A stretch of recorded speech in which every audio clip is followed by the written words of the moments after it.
have to, right, if I'm sitting up here. Good evening, everyone. Welcome to this regular meeting of the Board of Education. Adequate notice of this meeting in accordance with the Open Public Meetings Act was provided. We're down a couple people today, so please bear with me as I sit up here and lead you through this exercise tonight. We've got a bunch of stuff on the agenda. We'll move through. Let's start off with roll call, please. Mr. Connor's absent. Mr. Chu? Here. Mr. Craig? Here. Ms. Henry? Here. Ms. Mello? Here. Sierra's absent. Mary's absent. Ms. Sheridan Celia? Here. Mr. Stotts? Here. Mr. Bowman? Here. That's it. All right, stand for the Pledge of Allegiance.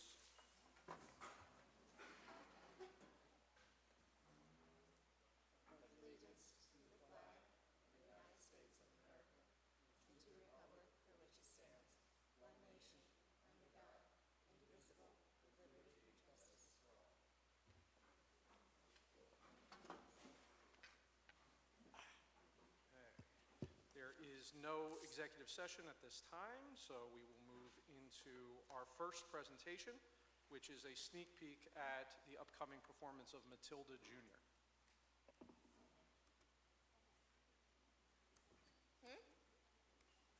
We need 6. Come on. There we go.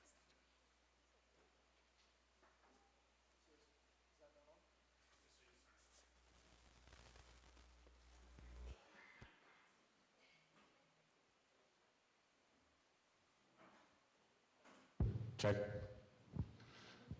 Good evening, everybody, the Collingswood Board of Education and members of the audience. My name is Charles Hartung, and I'm the director of the Collingswood Middle School musical this year, which is Roald Dahl's Matilda the Musical Junior, which is an adaptation of the Broadway award-winning musical, Matilda the Musical, specially designed for middle school students. And so what we have for you today is a short presentation of 3 songs from our upcoming show. We have 63 cast members, which is a whole lot. Students at Collingswood Middle School, grades 6, 7, and 8. These students worked really hard to audition and get into our show, and they've been working incredibly hard, and we can't wait to give you just a little sneak peek of what we have to offer. Our show is going to be next weekend, December 8th, 9th, and 10th in Collingswood Middle School in the auditorium. Those shows are at 7 p.m., and we have an additional matinee on December 10th at 1 p.m. So I don't want to take any more of your time because I know you really want to hear these awesome kids sing. You guys ready? No. Are you sure? No. Yeah, you're ready. Okay, so without further ado, here's the cast of Matilda Jr.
Questions that you need to know the answer.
grow up, I will be brave enough to fight the creatures that you have to fight beneath the bed each night when you're all grown up. When I go, just because you find that life's not foreign doesn't mean that you just have to grin and bear it. If you always take it on the chin and bear it, nothing will change. When I go, just because I find myself in this story, it doesn't mean that everything is written for me. If I think the ending is fixed already, I might as well be saying I think that it's okay. And that's not right.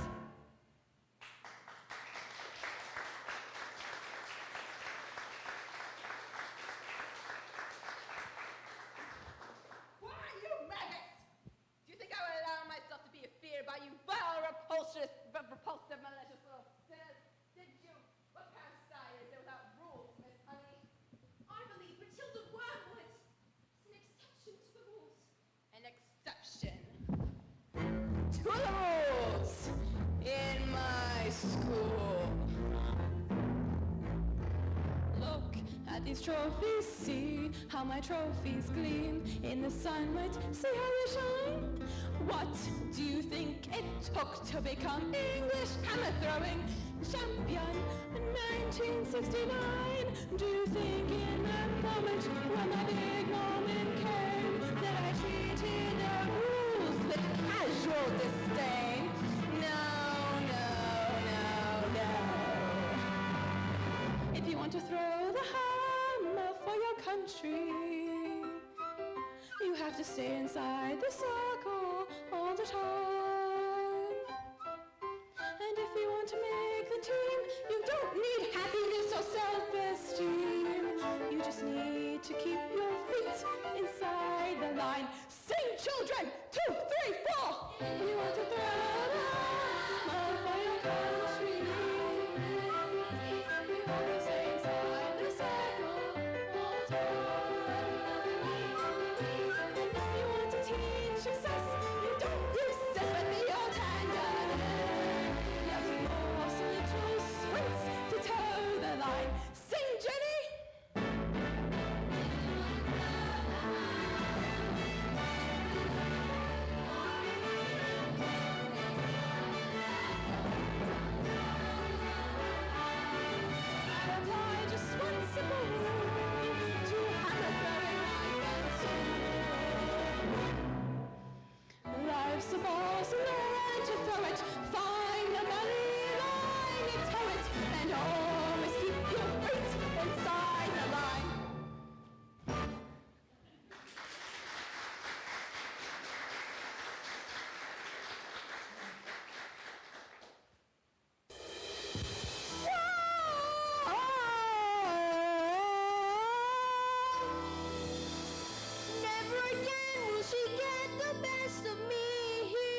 Okay, well, that was fantastic, and thank you again to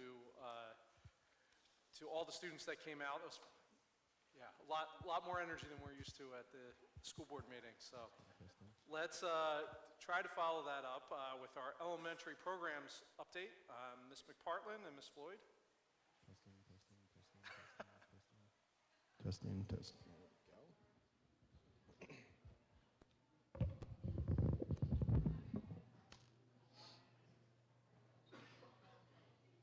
Sign in from the boss. You take it. Yeah.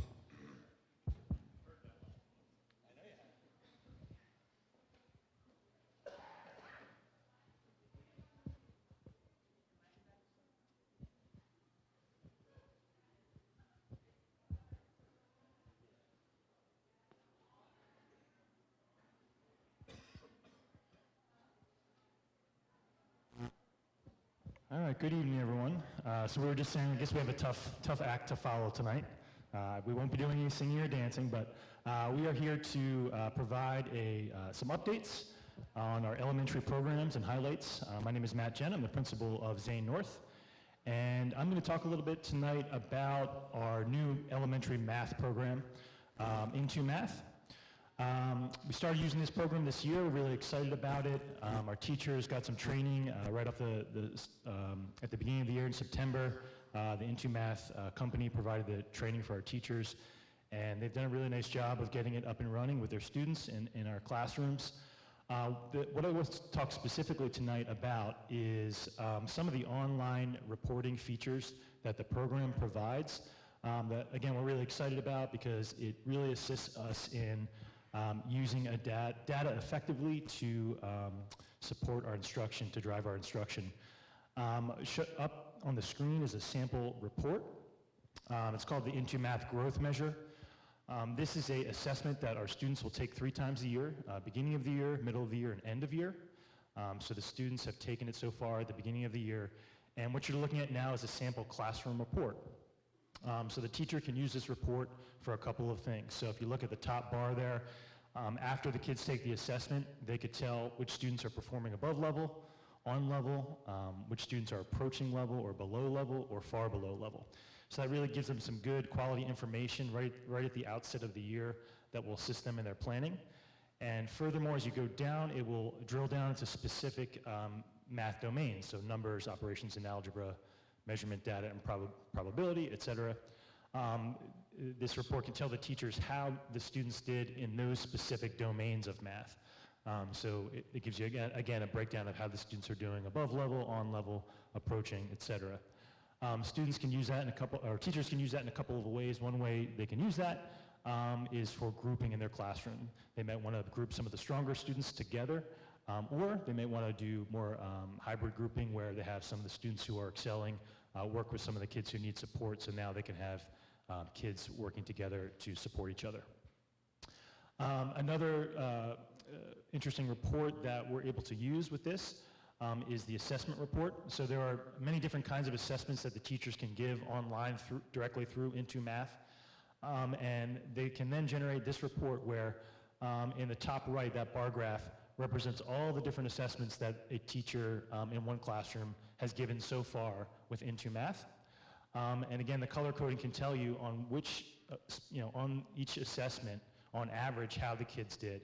The green bars represent assessments where the students on average are performing above level, and orange, for instance, shows where the students on average were on level. In the upper left, again, it kind of gives you a breakdown of the 19 students who have participated in all these assessments. In this particular class, 13 of them are above level, 2 are on level, and 3 are below level. So it gives the teachers some good information as to how their kids are doing. They can use this to support their instruction. For assessments where it came up green, the kids really seemed to get those concepts and did really well. But if it's orange or red, they may want to go back and review those concepts because on average the kids didn't do as well. So that gives the teachers some good information about what they may need to revisit in their instruction in the classroom. This is a similar report, but it drills down specifically on one assessment. So for instance, this teacher gave a module test, which is like a unit test on properties of operations. And in the upper left corner, again, you can see how the breakdown of how the kids did, whether they're above level or on level or below level. The next column in the middle there, the item analysis, will tell you on each specific question how well the kids did. So again, maybe item 5, the kids really, almost all of them got it correct, but maybe item 6, 3/4 of the class didn't get it correct. So that might be a concept that they need to go back and revisit with the kids. It can also, in the upper right-hand corner, drill down specifically on the standards. Which New Jersey learning standards did this particular assessment address, and how well did the kids do on those particular standards? So you can see 2 standards that were highlighted on this assessment, 58.3% proficiency in the one standard and 69.4% proficiency in the other standard. And that's something that we can track along the way as we're addressing different standards throughout the year.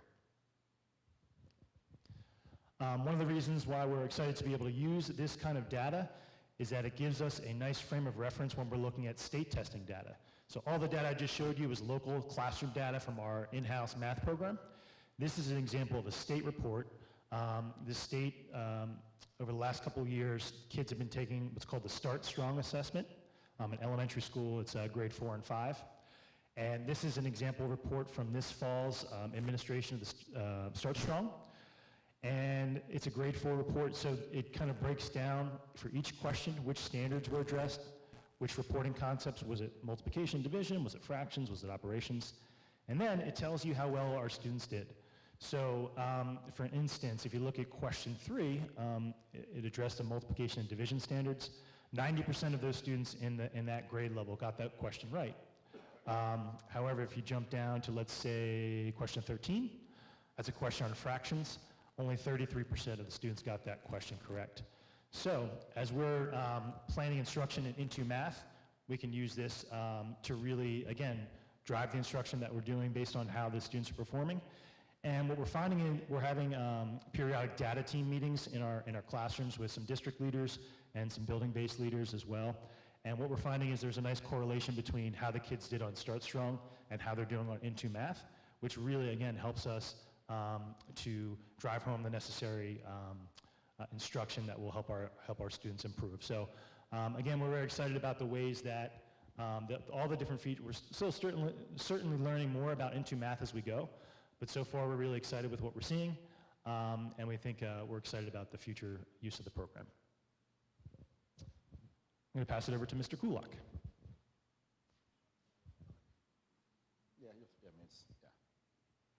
Hello, everyone. Good evening. I'm Brian Kulak. I'm the principal at Tatum, and I selfishly selected myself to talk about social emotional learning and American Sign Language. Social emotional learning, despite the confusing national narrative, is exactly what our kids need to learn properly. And ultimately, as Mr. Wiltsey just showed you there, that's just a little thought bubble I have at Tatum. But what we found is that kids can't learn until we figure out how they learn. And I'll give you a perfect example that any of these gentlemen or any of the leaders in the district can share with you that happens daily. It was the day after a long 4-day weekend, and we expected some kids to struggle to come back, and they did. And one of my little friends in 3rd grade had his head down and did not want to speak or engage with anybody. So when I went in, I got down on my knee, which as an SEL proponent is something I spend a lot of time doing. Just kind of rubbed his back for a second and said, "You okay, buddy?" And he told me that he was starving. He didn't have enough to eat. Now, the caveat is he had 4 muffins. Now, the 4 muffins weren't enough. He told me he needed more to eat. So I want you to think back to when you were in school. If your reaction to a teacher was to put your head down and not talk to her, what would the reaction have been? Get out. Go to the principal. I'm going to call your parents. Nowadays, that's so far down the line before we figure out what's happening with our kids. So once I got him fed, which took 2 or 3 minutes, he went back to class. I never heard from him again. So social emotional learning teaches us ways in which we can help kids think about their own selves, how they're feeling on a certain day, come up with common language, which we'll talk about in a second, that we're all saying and using based on the zones of regulation, which is a color-coded scheme you'll see in a second. So another benefit of social emotional learning is when we think about our most challenging kids and we think about how to reframe discipline in elementary school, we don't really have as much discipline to contend with as we did pre-SEL. Pre-SEL, there was a handbook open in front of us, in front of a desk, on our desks. There was a protocol we had to follow for everything that happened, and that's what we followed. Now, we do it kid by kid, case by case. Part of the SEL power is an understanding that there is trauma every day in all our schools, and usually it's hidden. Thankfully, that trauma is coming out of the darkness because we've all been trained on how to talk about it and talk to kids about it. Because again, I'll just challenge you to think about something traumatic that may have happened to you as a little one. Then you come to school and someone says, take out your math notebooks, let's get to work. You weren't ready to work. The difference is no one knew how to talk to you about it, and now we do. So social emotional learning is lined with the CASEL program's core competencies. There are 5: self-management, self-awareness, responsible decision-making, relationship skills, and social awareness, all of which are sort of a compendium of how we expect kids to learn on a certain day. Any one of those being out of whack means it's our job to figure out why, to support that child, particularly through our training and the mental health program that the district funded, so that that kid can get back on track. Each of the 5 competencies you see on the right in green comes with lessons and standards that are state approved. And the good thing about our SEL program in Collingswood, it is homegrown and written grassroots by our own people. I always believed in my last role, which was Ms. McPartland's role, that if you're going to have powerful professional development, it should come from the people in your buildings, not from consultants outside it, which is why I think our SEL program is working. One important thing we do too with SEL is we check in every day. So if you were to come to any of our buildings, any of our classes has a multitude of ways of checking in. I'll give you one from Tatum. We have a second grade teacher who has the zones of regulation that you see there listed vertically on her door. When the kids come in, they have a clothespin and they put it where it needs to go based on where they are. If a kid is in red, that teacher now knows silently that that kid needs to check in before anything. That check-in could be with the teacher, it could be with me, it could be with our mental health team, one of our interns, the nurse, anybody, to make sure that kid is ready to learn. So when you're hearing about what social emotional learning is, I would encourage you to think about what it's not, because most people don't know what it is. It is this, and it works. So if you hear your kids talking about being in one of these zones, we prefer them to be in the green, but we know they're not always going to be. It's our job to get them from zone to zone, but more importantly, it's our job to help themselves get from zone to zone. It's easy for us to lead them to the water we want them to drink. It's not easy for them to do it themselves, and that's where I think Collingswood is way ahead of the game. Go ahead, Mark.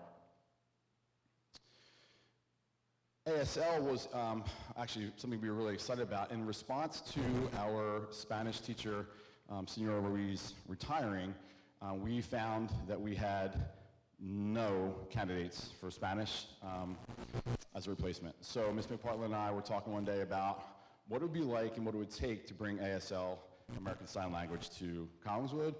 It took getting a really talented teacher that we're really excited about, Kayla Tremina, who brings energy and excitement to these lessons.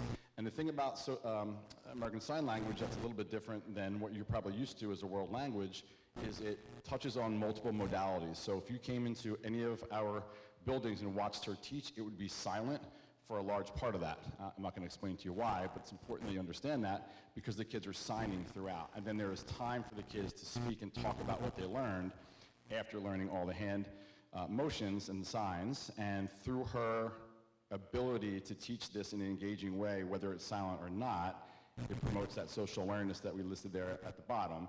Because it's very difficult to be socially aware if you're not aware of what is happening around you.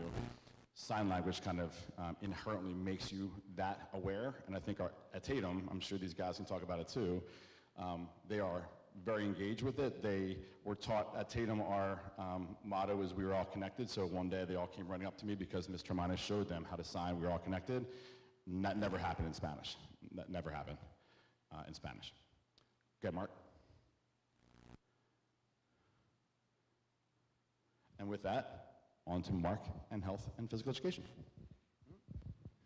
All right, thank you. Good evening. I'm Mark Wiltsey. I'm the principal at Garfield School. We'll talk a little bit about health and physical education.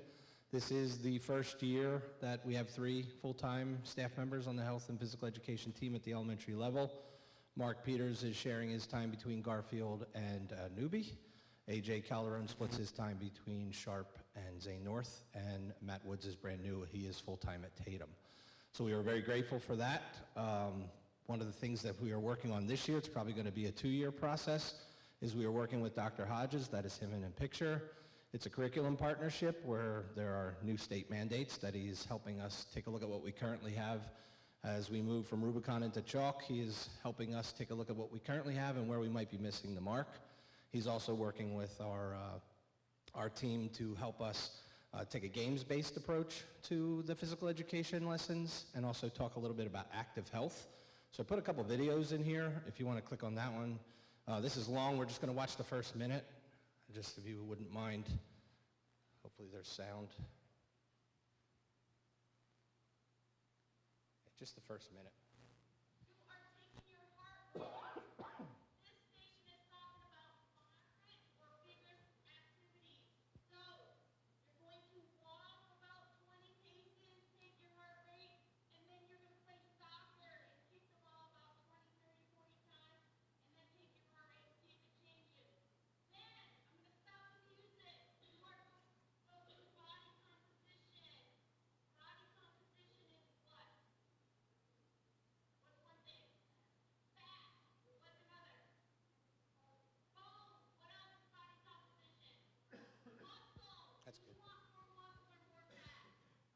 So that was one of the videos that our staff watched on October 10th, where they're starting to learn about this idea of active health instead of just going outside and playing a game, which is always great, but when you actually have the time to sit and talk about being an active participant for your health, we're learning ways, just hold on, one second. We're learning ways to help our students. That's February 17th, I think is the date where he will be coming back.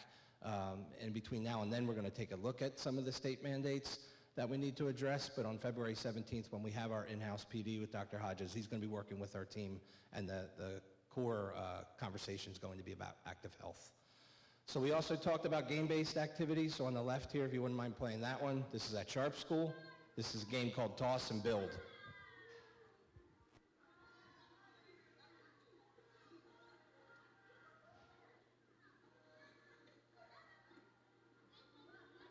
So what's happening here is there's the yellow bucket, and you see the dot. The students had to go up to the dot, toss a ball into the dot, into the bucket, and when they did, they were able to take something from the pile and bring it back and construct something that they believe would be, that could protect them.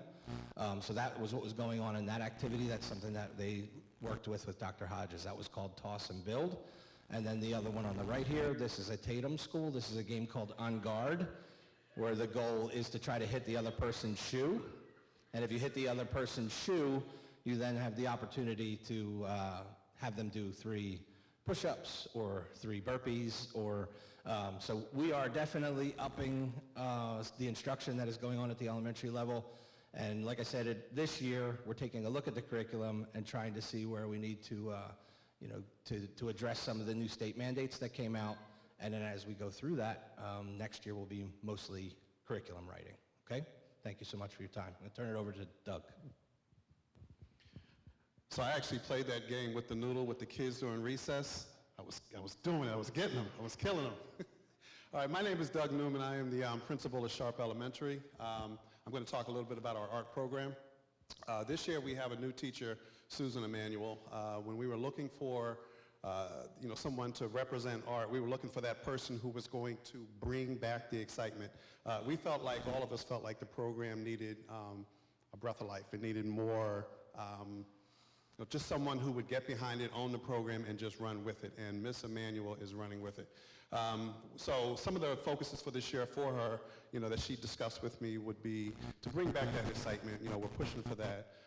Fun projects and community activities. We had, I'll talk about that in a minute, but just to find ways to connect the community and build that engaging program that kids can talk about.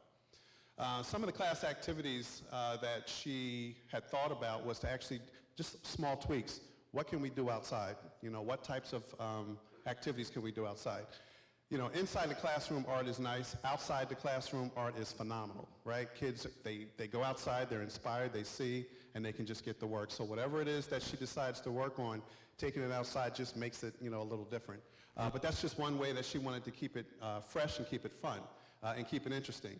Seasonal connection, one of the things that she is very good at is just finding what's going on It's fall, it's winter, it's, and just finding ways to connect. And she's doing a nice job with that. Students are talking about some of the activities and projects that they're doing. Mr. Emanuel would like to start the art club this year, bring that back. There used to be an arts club after school, and what does that do? That gives kids more time, in art outside the classroom.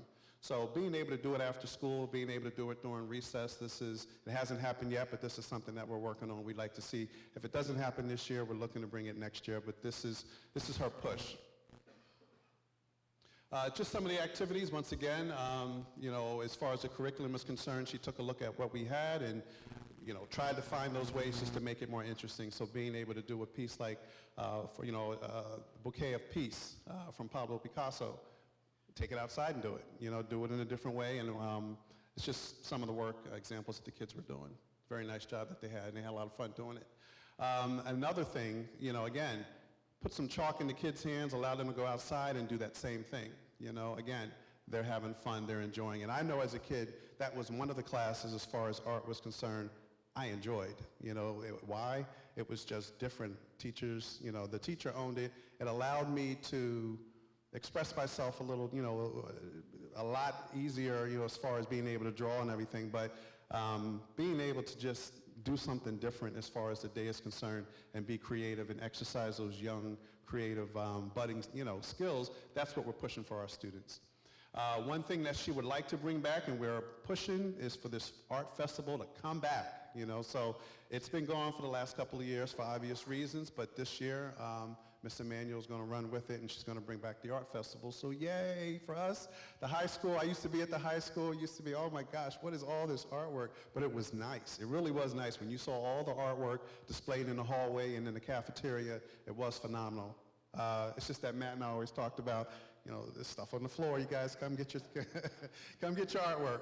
But that is going to happen this year again. We're going to bring it back to Art Festival.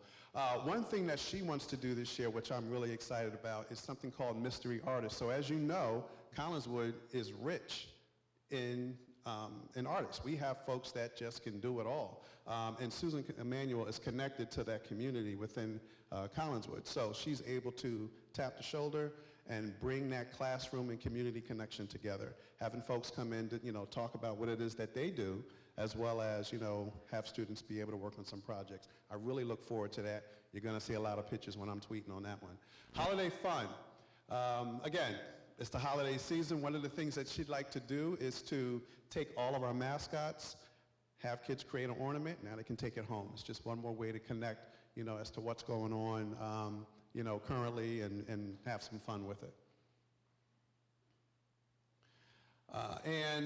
Again, so as far as just building the program, one of the things she is very passionate about, and this is good, but it's a wish list right now. So what could we do, as we're looking to move forward? Well, can we have more time in art?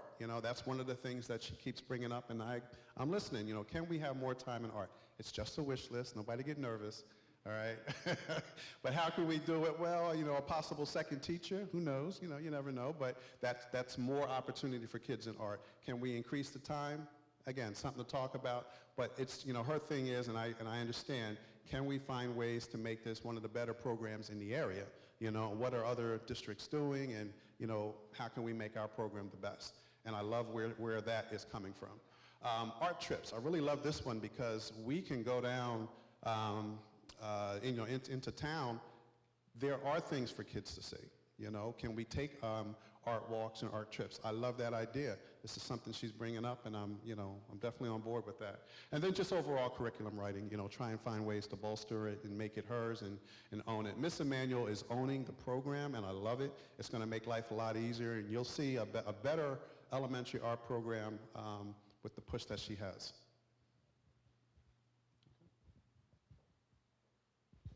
Good evening. My name is Steve Smith. I am the principal of Mark Newby Elementary School. One of the areas that I supervise is the music program, but I will not be up here singing and dancing, so you are all, take a deep breath of that one too. But as you could see tonight, our music program is alive and well, extremely healthy, and I'll show that in just a few moments. But this is our elementary music program. So traditionally, when you think of our music program, you think of the kids, of course, standing and singing along, and we're doing all those wonderful things that we have done forever.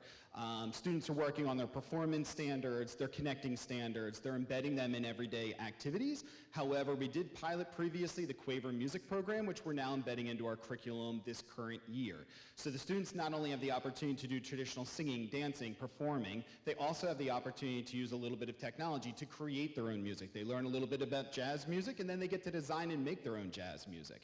They get to hear about a specific kind of instrument that we may not have on hand, then they get to go online and they get to play around with some of those different instruments, working on pitch and tone, which is really interesting for them to explore all those different things that then can potentially, in the upper grades, in 4th and 5th grade, lead to instrumental music practice and performances.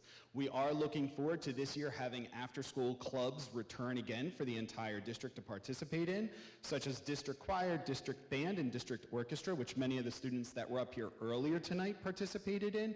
That's what they'll be participating in, and just like Doug had said, we're looking to bring back our arts night. This is just a simple graph to show you the participation rates of our students across the entire district. So there are way more students that are participating than not. Extremely healthy program. When we look across the district, you'll see a breakdown there of our percentages as far as across the district who participates per school. And then you'll also see the percentage for 4th and 5th grade students.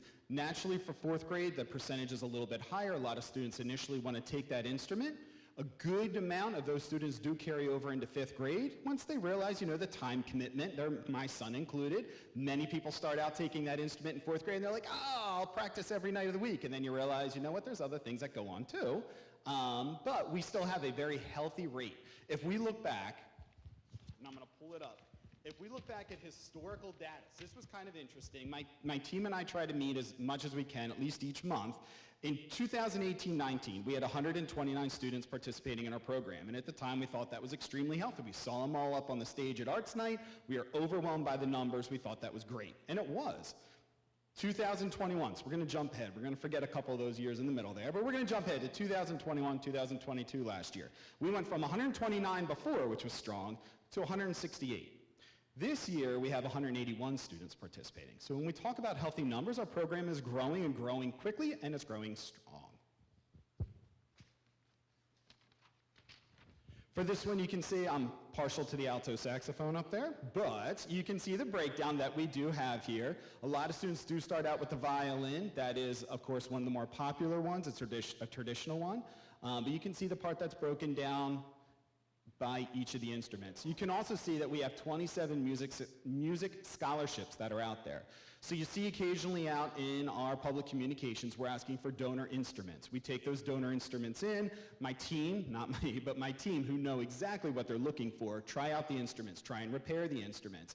And then they can take those instruments, assuming they're in working conditions, and they can give them to a student in need of an instrument that can't either purchase one, rent one, or borrow one from a family or friend.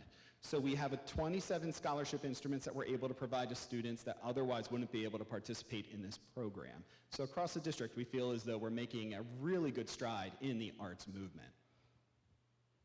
That's everything for our music program. Thank you.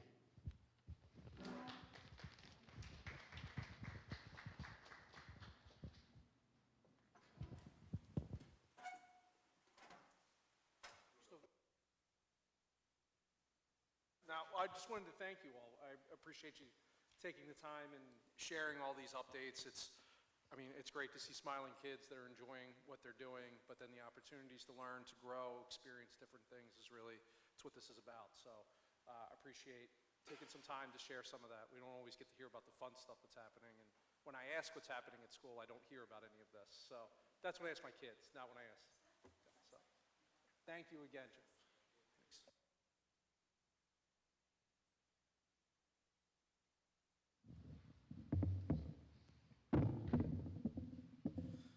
So to move along, we will now move into Committee of the Whole. Do I have a motion to move into Committee of the Whole?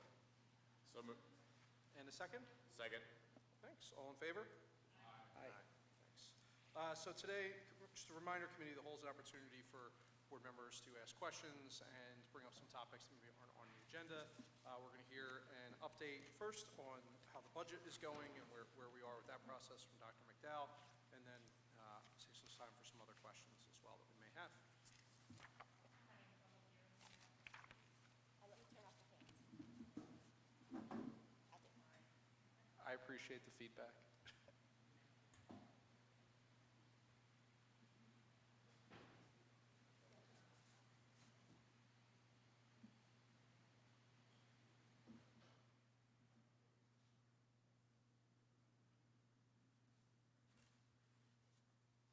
So good evening, everyone. Thank you for being here.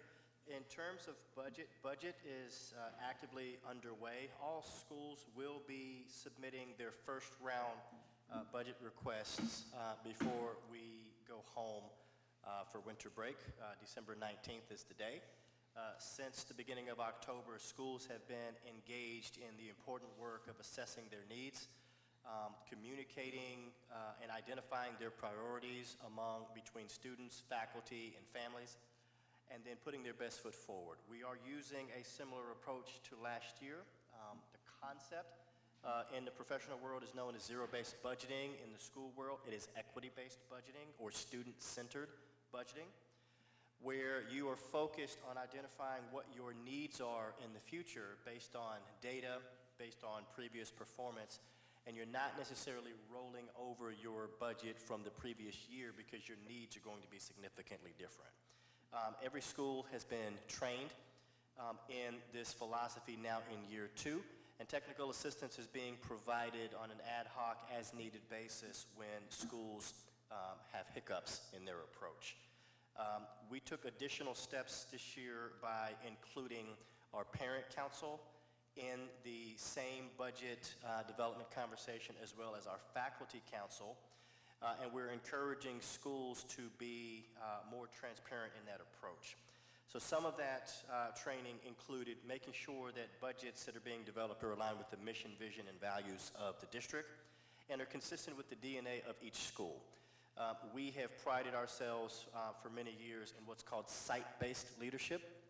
This is where the individuals on each campus have an opportunity to make more decisions because they are closer to the work, and therefore they are better positioned to make more informed decisions about what actual needs are, with requisite support coming from the district office. So the district responsibility in this process is to analyze current systems and remove barriers, to move from compliance-driven to capability building, really focused around instructional improvement, to reframe some of the mandated curricula and then look at it as opportunities and resources that support effective teaching, and then demonstrate our shared commitment to supporting and sustaining strong school leadership. And school leadership does not mean exclusively administrative incapacity. We believe that there are leaders in the classroom, there are leaders on campus, we have parent leaders, we have student leaders, and so how are we leveraging leadership on each of our campuses? This year we've identified 3 specific district-wide priorities. Priority number 1 is supporting learning acceleration or learning recovery year 2. The primary mechanism that we're focusing on is continued investments in professional learning communities, continued investments in quality professional development. We want to better integrate our student support model, which is an emphasis on social, emotional, and mental health, as well as culture and climate. And we also want to build capacity for more inclusive classrooms. So focusing on shifting more of our students to the least restrictive learning environment, and then leveraging the professional networks and increasing the knowledge base among faculty and staff while we identify over the next several years what potential models we need to consider. The disclaimer is to move to a fully inclusive model is a more expensive model. And a cookie-cutter approach may not be appropriate for Collingswood. So we want to make sure that we're building capacity of our educators, but we also want to make sure we're engaging our community and fine-tuning and tailoring what approach to that concept best works for us. Priority number 2 is continued expansion of and support for our infrastructure. We want to address some of our space needs by providing workspace for displaced staff and fragmented departments. In in order to provide better service to families. And we want to begin addressing the crowding challenges in the majority of our elementary schools. We also want to make sure that we're investing in long-range facilities planning. We want to be able to identify better ways to support athletics and extracurricular activities by looking at all of the indoor and outdoor spaces to be able to expand opportunities for students. We're also looking at how do we redefine the role of technology, addressing our workflow concerns, addressing concerns as they relate to infrastructure, specifically around cybersecurity and student data and student privacy. We also are looking at increasing the communications through a comprehensive communications plan that looks at a multi-site, multi-generational approach. And we want to make sure that we're continuing to do our due diligence related to safety and security with an update in our infrastructure, our tools, practices, and protocols. And finally, priority number 3 is our strategic plan, which is titled Vision 2026, Implementation Year 1. The integration of our portrait of a graduate competencies across all of our actionable areas, which includes school and district culture, co-curricular activities and after-school enrichment, and then programmatic changes. We want to significantly increase student voice by providing more opportunities for our students to lead and take greater ownership into their learning experience. We also want to increase faculty buy-in where it becomes an ongoing conversation about how do we collectively improve the learning experience for students. We want to continue our focus on academic proficiency, but we also want to make sure that growth is at the forefront of what we do. We are using the research-based framework of visible learning, which is really focused on making sure that we are seeing a year and a half's worth of growth with a year's worth of input for every student. This requires a very sophisticated but targeted approach to how you look at student information, how you plan instruction, and how you support students who may be struggling in class. In addition to making sure that we are investing in post-secondary success by improving our college and career-ready programs based on student interest and ultimately regional job outlook. And we also want to make sure that we are looking and being mindful of our diversity, equity, and inclusion initiatives by creating and maintaining opportunities for more collaboration among our elementary schools, increasing cultural competencies among faculty and staff in all schools, and then actively recruiting a diverse workforce that mirrors the students in which they teach. So our schools will be continuing to engage their individual school communities. They will be submitting their budgets to the district office by December 19th. The senior leadership team will be reviewing budget requests in January. We'll be following back up with schools. Schools will be giving a formal presentation justifying their requests while we are analyzing all of the requests that come in. By January, we will have a much better idea because the budgets will have been released by the state, and we will know what the funding or the fiscal environment actually looks like. In the preparation phase, we operate under the assumption that we will receive level funding. If we receive more, then more is redistributed to schools. If we do not receive that level funding, we have decisions that need to be made, prioritizing student needs, and then shifting the conversation to the wants and all of the extras. With the disclaimer is that a budget has to be more than just basic needs. So we acknowledge that schools cannot be sterile in their approach to how you're meeting the needs of your students. We do want to take a whole child approach, but we also want schools to be very mindful of what are the needs of your students, how do you know that what you are proposing is effective, and are you being fiscally responsible when it comes to the utilization of public dollars. And so we will continue to provide targeted support to our schools from between January and February as we right-size the budget based on the revenues that are coming in. And by March, we will have a solid budget that will be submitted to the state for review to make sure that we are in active compliance. And then the Board of Education will be voting to approve the budget in April. So a lot of work goes into the development of the budget, up to December 19th, which is when budget requests are submitted by every school and every department. And then the real work of sifting and really prioritizing based on needs and based on available resources takes place January, February, all the way up to the day before submission, unfortunately, in March. And that's the quick rundown of our budget process of where we are right now. So schools are actively engaged in those discussions, and they're putting their best foot forward. Their deadline is currently December 19th. Thank you. Any questions from board members? Are you getting periodic updates from the leaders about how it's going in the schools? Yes, because we're asking. So we're not sitting back. We don't want schools to be islands unto themselves and feel that they're on their own. So we're having ongoing weekly conversations at the school level about what is needed. A budget is one part technical, which is just the mathematics around the budget, and one part adaptive. The conversations, the relationships, the tension that exists between discerning what is a need versus a want. And so we're working closely with schools that are sometimes challenged in that adaptive piece. Our leaders are not challenged in the numbers. I mean, as mathematicians, as educators, 1 + 1 = 2. The adaptive piece is how are you managing the communication and the relationships. And our strategic plan, we always talk about many voices in one mission. So a school is no different.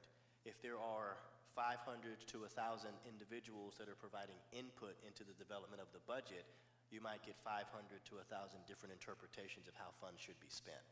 And so there is a tension associated with that. So we're working with schools to help them better manage that tension in a productive way and really align that with the priorities and then looking at the data based on what the children in their schools need. You mentioned bring in the parent and was it teacher? Parent and faculty councils, right? The faculty council, yes. At the secondary level, I guess the students have been surveyed about their course interests. Has that happened? So yes, so at the secondary level, they're currently in the process of getting student feedback around the program of study. So they've not completed that process. They're in the process of collecting the data and making sure that the development of the program of study is driven by what students are asking for. So we should know in several weeks where that feedback takes us. And then we pare that down based on what are the requirements versus what are all of the elective options that students are demanding that we provide. I don't want to put you guys on the spot, but since we have 2 students, could we hear a little bit about what it's been like, that part of the process has been like for students? In terms of like the survey? So because we're seniors, we actually don't get to fill out the survey. But I do know, I mean, we got the email with the survey, but it said, like, don't do it because you're a senior. But it was sent to all the students. I'm sure many students don't check their emails, so I'm not sure how representative the sample will be. Homeroom teachers are, I think, supposed to, like, kind of push it and tell students to check their emails to do the survey, but I think some teachers are probably more effective at that than others. So I'm not sure how representative a sample that is, but I do know people who are definitely doing it and, just, putting their interests out there.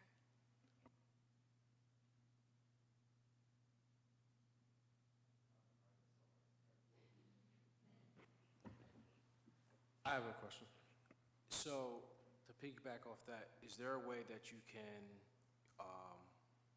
relay a second way that there's a sufficient sample size for the students, not just email?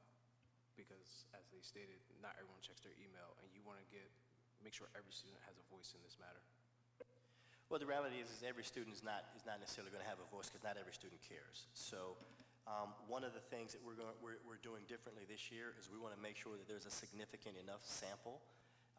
So if we're not getting the type of participation that we are expecting, we'll keep the window open. and we will better utilize the homeroom period in order to give protected time so that students can actually do it at school during class. So realistically, you want to have anywhere from 60 to about 70% of your affected student population participate, because that'll be statistically significant. So until we get to that number, we're going to keep it open.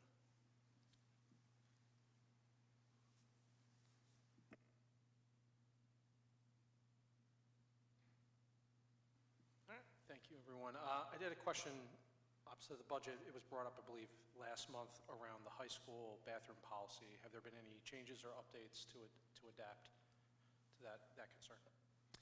So yes, I know that the high school team, they are updating their practices. They were expected to start phase 2 of that practice this week. Our student leaders will be able to attest to whether or not that is taking place. We do not want to be the potty police. So we are holding the school accountable to increasing the level of supervision in the areas that are needed in order to make sure that poor behavior is not manifesting in some of those spaces. But better yet, we also want to make sure that there's a reason why some of our students are not where they're supposed to be. And we want to look at this from a more supportive perspective to find out, why are students not in class? Why are some students camping and parking out in the bathroom? Because that seems to be an area of avoidance. So we know that there are some additional circumstances that we need to address from a student support perspective. And so we're doing a better job now of looking at data. So we weren't collecting data on where some of the challenging areas were in the past. So I have set an expectation that we need to get to a place where we are not managing who is or is not using the bathroom appropriately. We need to get to a place where we're getting to the root cause of why children are camping out in the bathroom. So what we will see over the coming weeks is a continued update and an improvement so that we don't have students walking all over campus to try to find a bathroom. So I know that they have increased access, but there are some challenging areas, so they're working through that supervision process right now. Questions, anything else? Anything else from board members? All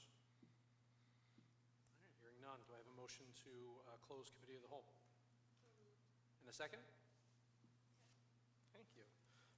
We're going to do a quick shift in the agenda just to allow our students to give their report before we get into the business side. So we'll move to section 9 here, student reports. Okay, so the homecoming dance took place on November 8th.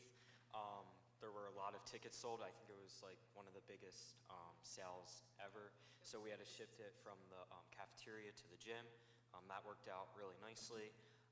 Then we had Powder Puff. Seniors won, no surprise. Spirit Week took place. Some of the themes included Decade Day, Country versus Country Club, All One Color Day, and participation points were calculated for each class, and the seniors won that. And then there was hallway decorating.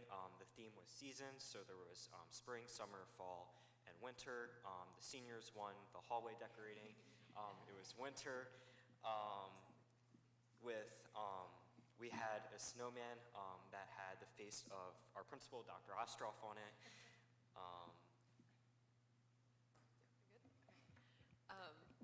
So we had a pep rally on November 23rd, which is the day before Thanksgiving, and Colin Murray and Jasmine Clairville were crowned the homecoming king and queen.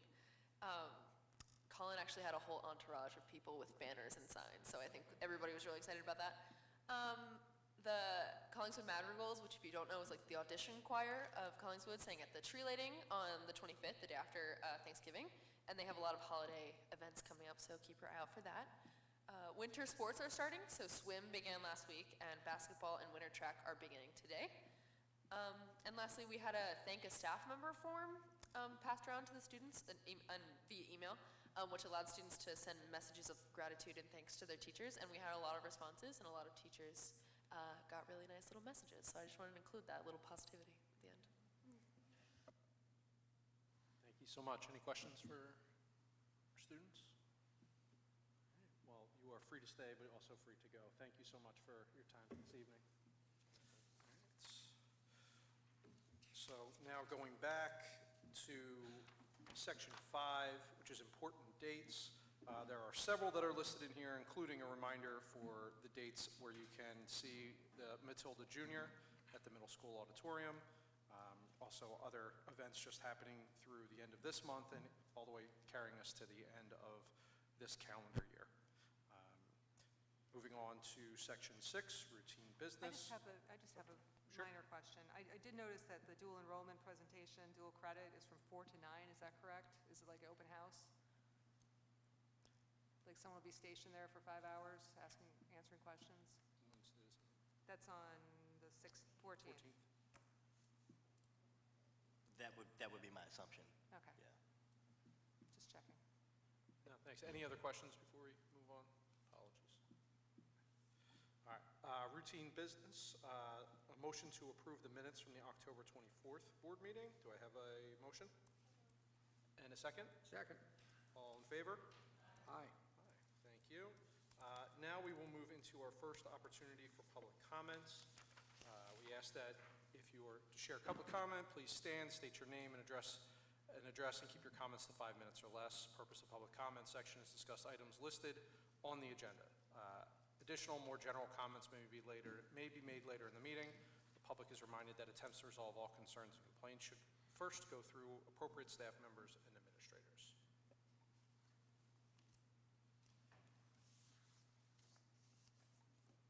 Seeing no one running up to the microphone, I think we're good to move on. Thank you. All right, to section 8, the superintendent's report. Section 8.01 is the enrollment report. October 2021 enrollment was 2267. October 2022 enrollment is 2291, and both of those reports are attached.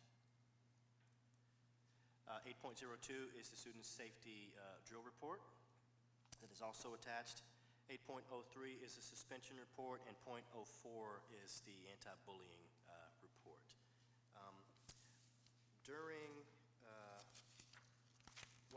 one of the topics, so 8.05 is just superintendent topics. So one of the topics that we were going to make sure that was included if it was not covered in committee of the whole was around the budget process, which we were glad. Also wanted to acknowledge some additional initiatives that we launched this year. We believe that there are leaders across every campus. And we also want to make sure that we are fostering and supporting our leaders, whether they are named or unnamed on each campus. So over the summer, we established an educational leadership academy. We had an application process, and we have 14 phenomenal faculty members who are all coordinators or classroom teachers or coaches that have started with us. We're extremely excited. We'll be working with them for the course of this year, providing opportunities for us to grow with them as learners, and then provide them opportunities to lead on each of their respective campuses, and not for the purpose of turning them into administrators, but for the purpose of distributing leadership across their campuses. Should individuals within that cohort have a desire to move into administration, they are better positioned to do so. But we want to create continued opportunities for our faculty and staff to have opportunities to lead. That doesn't always include them having to leave the classroom. So we had 14 phenomenal faculty, and we're looking forward to working with them throughout this year. In addition, we have been running focus groups. The focus groups topic for this past month has been looking at infrastructure investments. We made a commitment to the community that we would go to the community in order to garner their feedback as we develop a comprehensive proposal as it relates with a future referendum. So we have started that work. We We've spoken to over 100 individuals so far, and our work is not done. Our goal will be to begin reporting out some of the things that we're hearing in the near future, but we will continue that engagement process over the next several months before we roll out an official campaign within the community of Collingswood. But I just wanted to acknowledge that some of the most valuable feedback that we have been receiving has actually come from the student leader focus groups. So far we've spoken with 4 groups of student leaders, about 75 students so far between 6th grade and 12th grade, and the types of feedback that we're providing have been extremely helpful. The feedback has also been consistent with what we're hearing from our parents as well as from our faculty. So there are some common themes that we believe will begin to emerge, and once those common themes begin to emerge, we will report back to our community. And that is the end of my report. Thank you. Any questions from board members? Okay, seeing none. Ms. Coleman, Board Secretary report. Okay, this evening in item 10.01, I have your October 2022 monthly transfer report. And 10.02 is your October 2022 Board Secretary and Treasurer's report and your cash report. 10.03 is your student activity cash report. 10.04 is your October 2022 food service financial statement. 10.05 is listing of the purchase orders that have been issued on your behalf for the month of November. And then 10.06 is a listing of the warrants to be paid tomorrow morning upon your approval this evening. That's it. Thank you. Moving now into the Finance, Buildings, and Grounds Committee. This committee reviews all financial statements, purchase orders, and warrants on a monthly basis. Committee also reviews and approves all contracts with outside service providers and oversees all maintenance and capital improvement projects district-wide. Tonight, seeking approval on the following items. 1102 to 1109 are the items in Ms. Coleman's report. 1110 is an application for a ROD grant through the state to address some of the emergent capital needs across the emergent and long-term capital needs across the district, with 3 specific projects named in the application. 1111 is in RFP for a demographic study, so looking for proposals for someone to come in and update our demographic study. This is aligned with our District Priority 2 that we heard a little bit earlier, again, in Dr. McDowell's report. 1112 is approval for Remington and Varick as district engineers for the upcoming calendar year. 1113 is a resolution to amend Collingswood's Public School District 403B plan to bring it into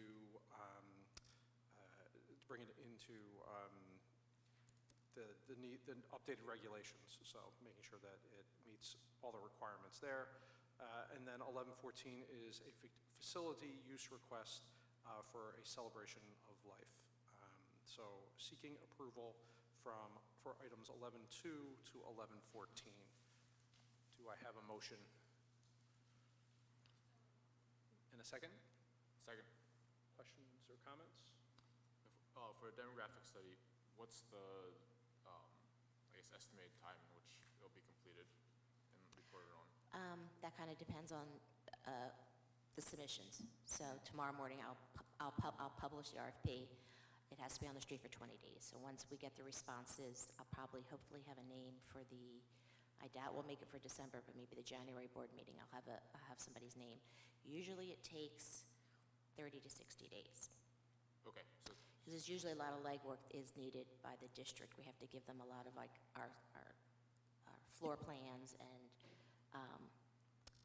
the number of people permitted in each room and our growth and our enrollments. So they need a lot of information to complete it. But it sounds like it could potentially be in the winter or early spring that we would hear. Yes, I'm hoping winter, because that'll help inform the final facility section of the budget and then what we work for in the summer. Right, exactly. Okay. All right, thank you. Yep. Other questions? All right, roll call. Mr. Chu? Yes. Mr. Craig? Yes. Ms. Henry? Ms. Mello? Ms. Sheridan Celia? Mr. Stotts? Yes. And Mr. Bowman? Yes. Thanks. Thank you. Now moving over to the Curriculum Committee. Ms. Henry. The Curriculum Committee oversees and approves the district curriculum and assessment programs, as well as field trips, home instruction, co-curricular programs, and the school calendar.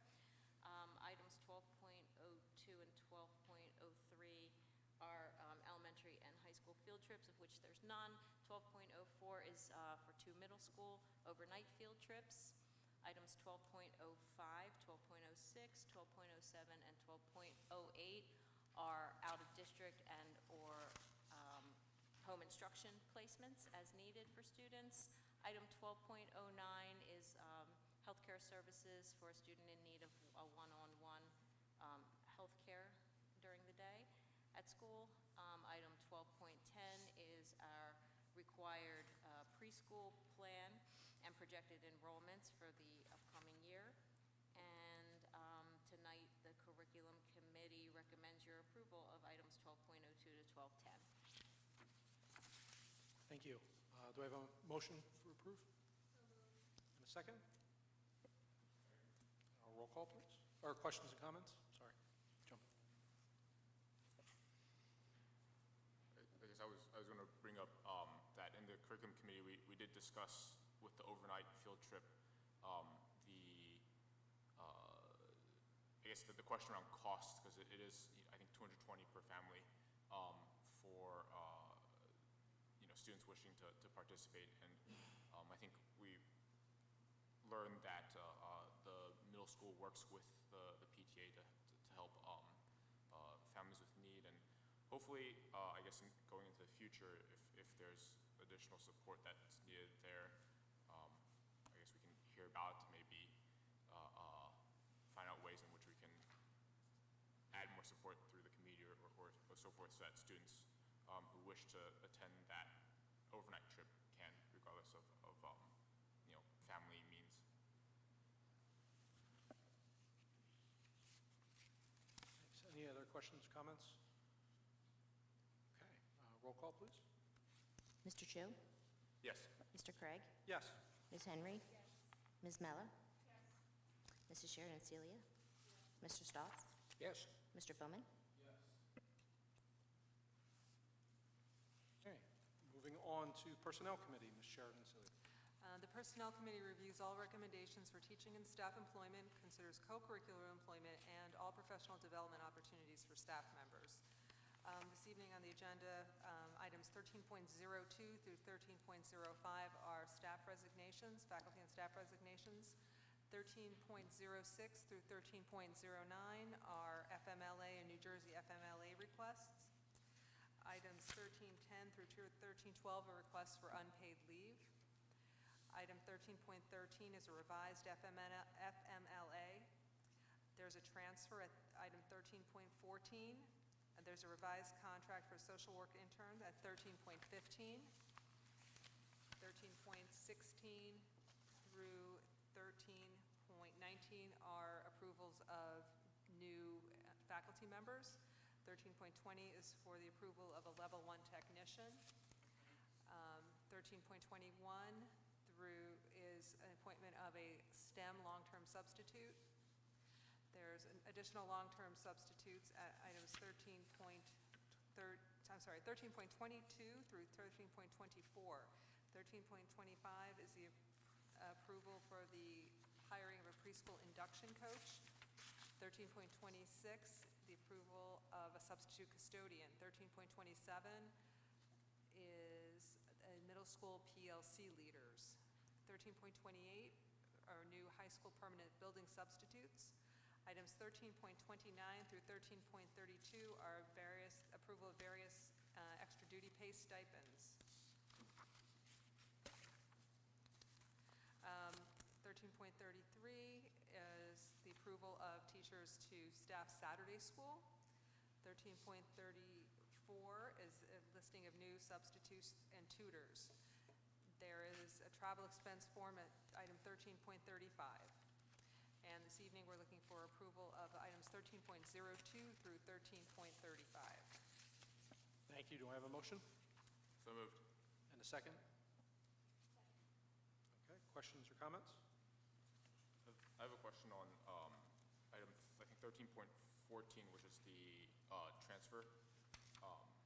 So that's a teacher or a staff member from high school special education to Thomas Sharp Learning Acceleration position. And I'm assuming that the high school special education position is a pretty high need position. Is that something that we've filled already, or is that a need that we'll need to fill going into the future? So we did not make any reductions last year to special education, because when you have one, you want to hold on to it. Special education department, their caseloads are always in flux. So we're going to sit down with the child study team directors and identify whether or not that position needs to be refilled, or do they need something else. But it didn't red flag from the child study team directors once they received the request for transfer. Okay. So Thanks. Other questions or comments? Okay, roll call, please. Mr. Chu? Yes. Mr. Craig? Yes. Ms. Henry? Yes. Ms. Mello? Yes. Mrs. Sheridan Celia? Yes. Mr. Stotts? Yes, except those items marked with a double asterisk were abstained. Mr. Bowman?